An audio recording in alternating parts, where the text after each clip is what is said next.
married my wife and I thought our life was great. Then she invited some friends over and I learned how she really felt about me.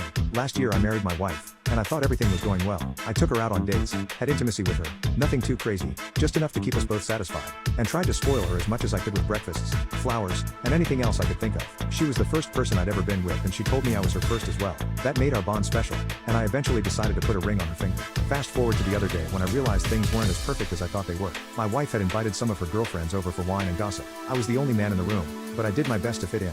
After a couple hours of drinking I pretended that I was getting too drunk and went to sleep. I wasn't having a bad time or anything. I was just uncomfortable being the only guy around for girl talk and wanted an excuse to let my wife socialize with her friends without me around. At some point during the night I woke up and went back downstairs for some water. My wife and her friends were still up, but by that point they were so wasted that they could barely sit up straight. While I grabbed a glass of water I realized that they were talking about me, and the things they were saying were less than flattering. One of her friends was going on about how I was weak, submissive and wasn't a man, and how she felt bad that my wife had to wear the pants in our relationship when that wasn't